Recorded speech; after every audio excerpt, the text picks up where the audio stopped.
Well, thank you for coming on with me on this grand quarantine situation that we got going on. Girl, these are crazy times, but I'm so glad to spend this time with you. Thank you so much. Now, tell us a little bit about your role as Dorinda, and how did you even get the role? Girl, it first off, it's such an honor to play someone who's just such a beautiful person inside and out. They don't call her the Rose for nothing. So she's such a sweetheart, such a beautiful soul. And Christine Swanson, who's the director for this biopic, I was working with her on another project. And she said, listen, I just got signed on to direct this film. I can't make you any promises, but I think you should try to put yourself on tape and submit something. And the rest is history. By God's grace, I got the role.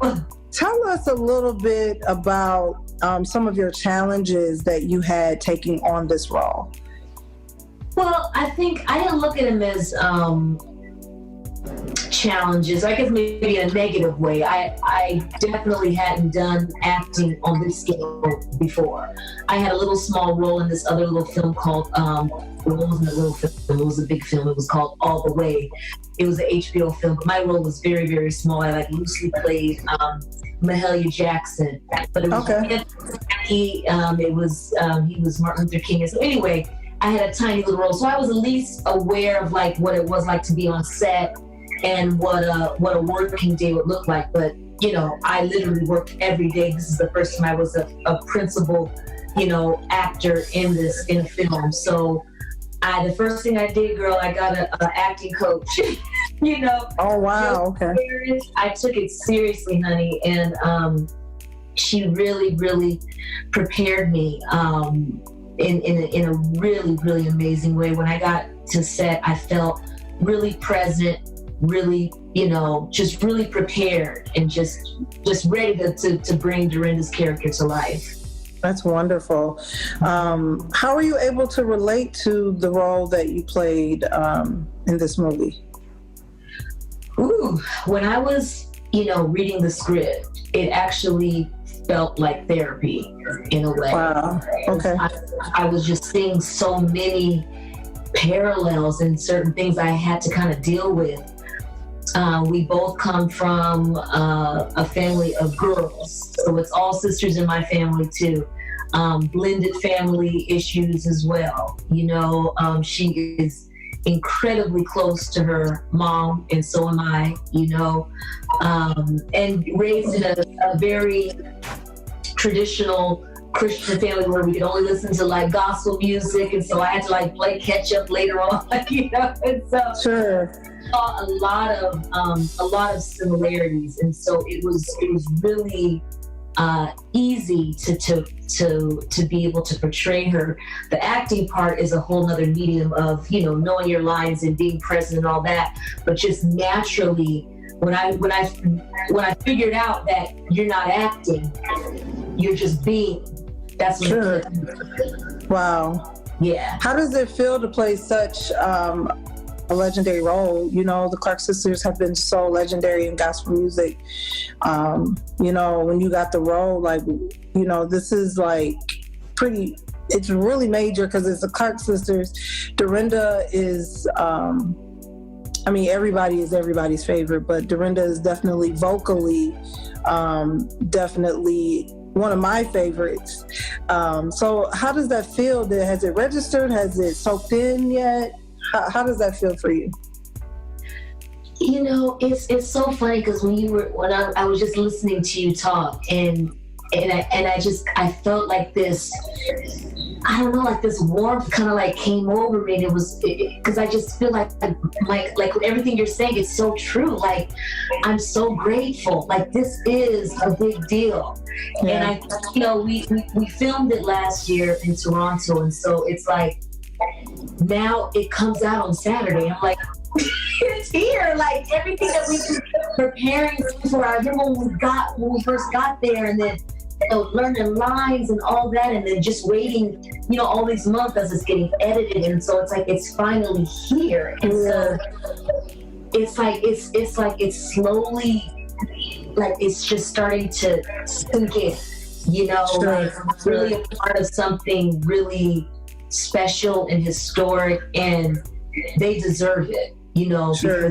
because they have, as you can see in the movie, they've gone through a lot, but Yeah. they're overcomers. And so, you know, this is the dream of their mom, Dr. Maddie Moss Clark, to see Aw. it into fruition. And so it's like, it's emotional, girl. Yeah, it is a little emotional, and you know, I'm only able to identify with it because, you know, I'm in the Midwest, so they were really big for, you know, the church scene and church foundation.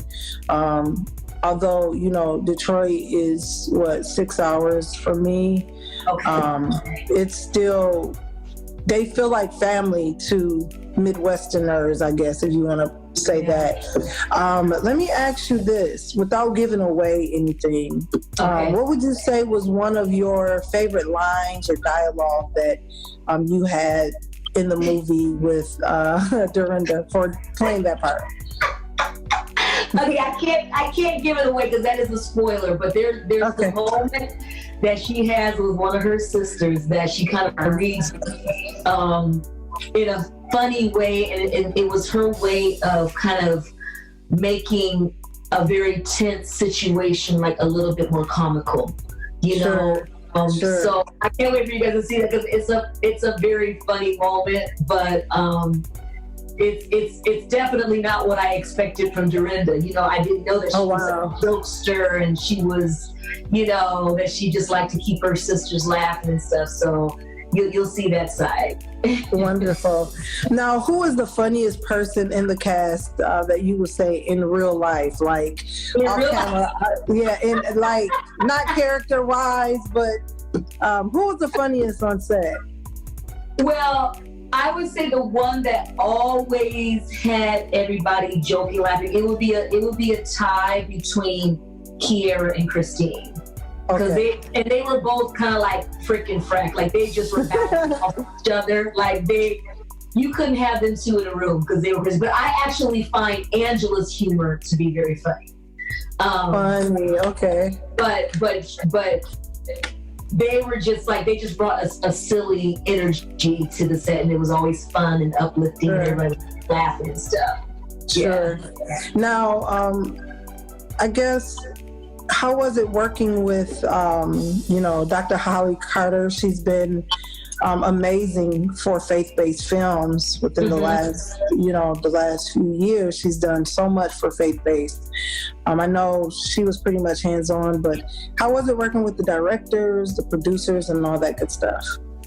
Absolutely. I know this is her baby. You know, this is something that she has been working on for decades now. And so I know it was really rewarding for her to, you know, to see this come to pass. Honestly, it was like some serious Black girl magic going on. Come on. It was directed by a Black woman. It was written by Black women. This is a movie starring 6 Black women.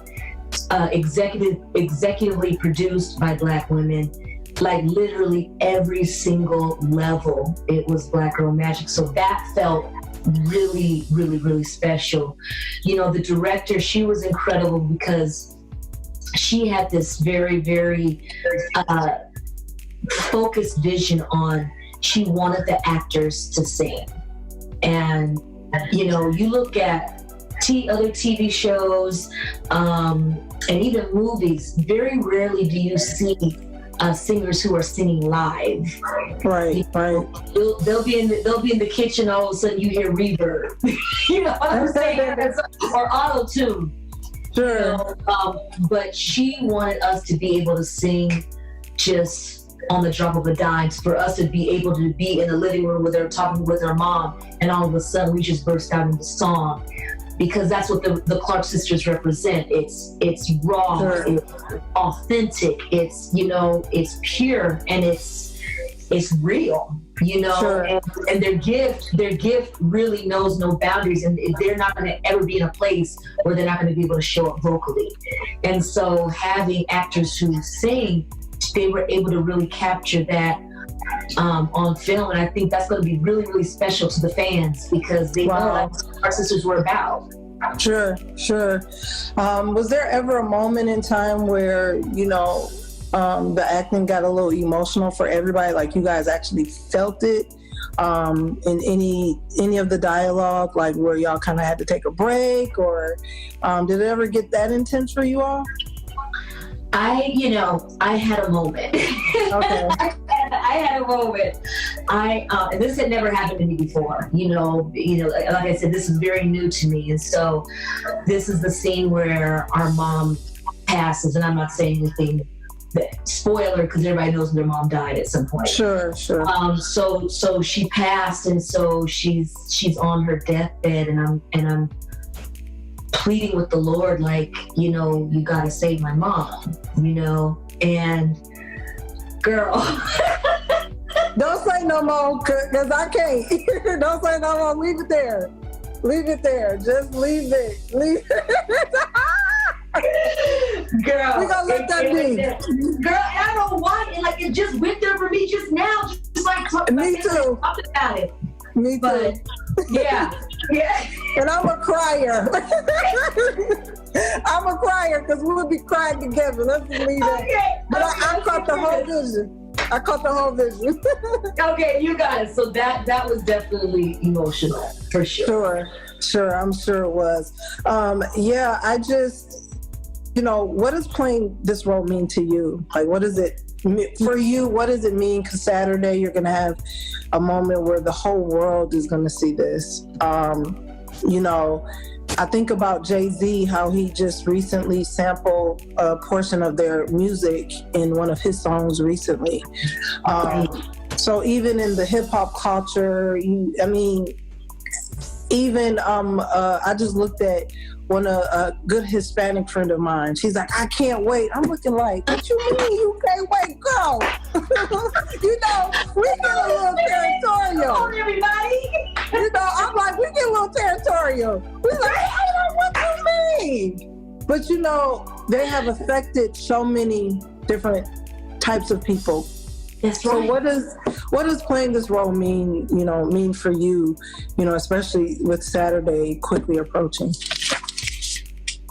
I feel so, again, the word I just got to use again is grateful. Sure. I look at the world we live in. It has changed drastically in 3 weeks.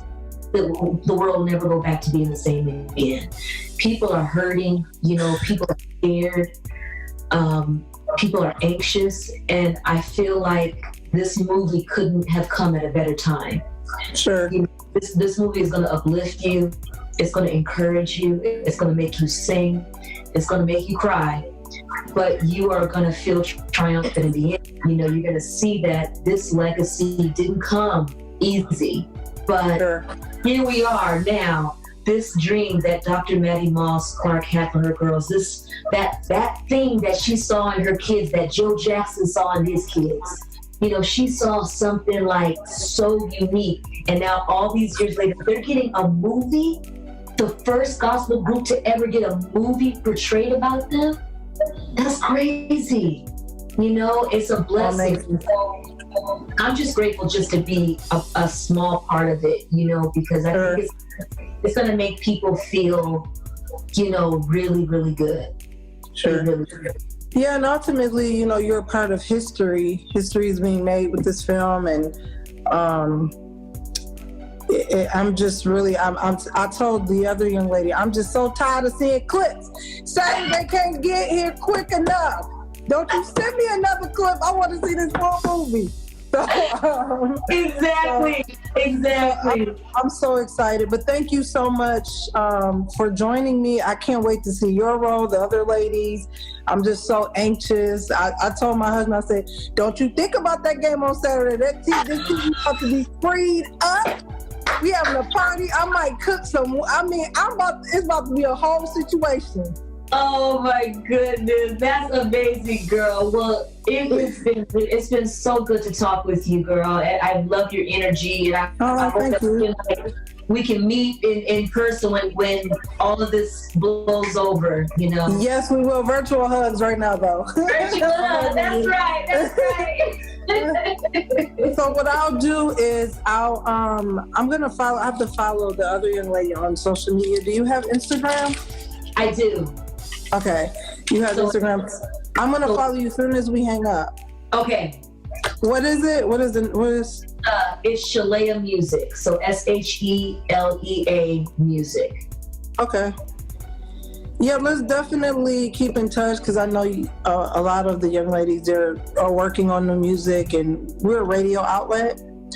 So yeah, well, I would love to tell. I'm coming out with a new single next month. It's something I'm so excited about, girl. It's something that I created called Song Formations. It's basically affirmations set to music. Okay. And so the first one is called You Are Enough. Okay. And during Grammy Week, I presented it. There was this event called Backstage with Shelea. The Recording Academy, wrote this beautiful article about it. It's not even out, and there's covers of it around the world. Oh wow, that's amazing. So it's going to come out. It's going to come out in May. So, so I would love to keep in touch with you. It's called You Are Enough, and You Are Enough. Okay. It's going to make a beautiful impact. Yes, I'm definitely gonna go, and I'll definitely follow you, and I'm super excited for what God is doing in your life, and I'll be praying for you and other ladies. You have a unique anointing. Just by talking to you, I was like, she's a little different. There's a uniqueness about you. So I'll be praying for you, and I'd love to stay in touch and support any music that you come out with. But you have a uniqueness about you, and I pray that God blows your mind. Even though we're dealing with what we're dealing with, God is raising up people that he trusts, and people who are genuine and sensitive to the Spirit of God, and everybody who say they serve God and doing all this work for him, you have to be in a place to hear his voice, and I can sense just by talking to you that you do that. You're an intercessor. You talk to God. You lay before him. But I'm just praying that God really blows your mind, and this is just the beginning. So. Oh my goodness, girl, I receive all of that. That means so much. You have no idea. Thank you.